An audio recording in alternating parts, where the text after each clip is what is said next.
So some additional key concepts. You heard me mention diversity earlier. What is diversity? It's all the ways that we differ from each other. And it's the different characteristics that make us unique individuals. So it's why I said your first goal is to think about humans. I see a human being.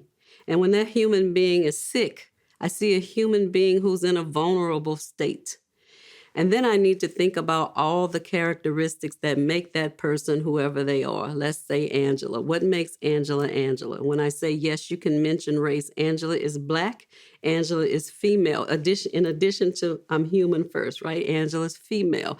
Right now, Angela has XYZ symptoms. And what do I need to do to help Angela get to a state of optimal health? Well, when we think about that, too, in terms of diversity, yes, our books teach us one thing, but in real life, what is optimal health to Angela? So I don't want to force my own beliefs, even in terms of what optimal health is. So personally, I'm a fixer. And if someone comes in with a pain of 10, I want you to get out of here with a pain of 0. Well, the patient might want to get down to a 5 because that's manageable for them. Well, I need to respect that, right? So just having conversations, partnering, and thinking about individual human needs. The next concept is equity. So in general, what is equity? It's just a continuous process of assessing people's needs, correcting those historical inequities that brought us to the place where we are now, that took away our ability to first see people initially, automatically see people as human.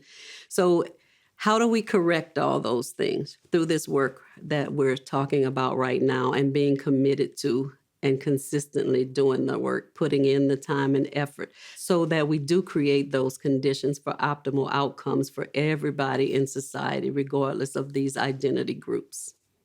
So health equity, so that's very important in terms of what we're talking about as healthcare professionals, but making resources available and helping people regardless, including people from those populations we relegate to a certain space, right? Thinking about diverse populations. And I'm going to give another example here. Let's just say a person is from an indigenous population and they want to practice something traditional from their own culture. Who am I to say they can't when it's not causing harm, right? So we definitely don't want to go around and impose, again, our own values and belief systems on people. So if someone says, I need to do a chant before any procedure happens, and this is something I'm making up hypothetically just to say, though, even though you feel like, what the heck is this? Let it happen. If that is a part of what helps people achieve optimal health, let it happen. Is it causing harm to anyone? That's usually what I focus on. Is it causing harm in any way? If it's not, then I do it. Is it going to take me some extra time? So let's just say it will, right? This person I just gave this hypothetical example of is hospitalized. Well, I know that every time before I go in there to do a procedure, this ritual needs to happen. So I need to prepare for that, right? And so I will prioritize my patients based on what I know I need to give extra time to this. Let's say you can't do it. Again, advocating, meaning I can go to someone on my team and first I want to ask the patient, are you okay if I go and get whoever it is to come in here because I'm going to be in this room for a very long time and I don't want to interrupt your care and the time for, if it's praying, whatever it is. My whole point is that you just need to be able to accommodate people and then ensuring that there are fair and just opportunities for health.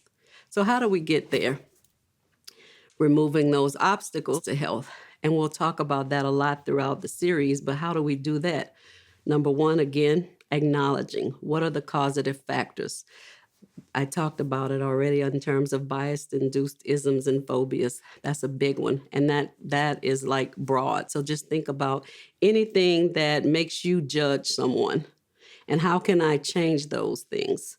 How can I be a champion for all human beings? And we'll talk about that a lot more as the series progresses. The main takeaway, I think, from this when we talk about isms will be that these isms and phobias either lead to or perpetuate poverty, discrimination, and their consequences, including, I mentioned earlier, powerlessness and lack of access to good jobs with fair pay, lack of access to quality education, housing, safe environments, healthcare.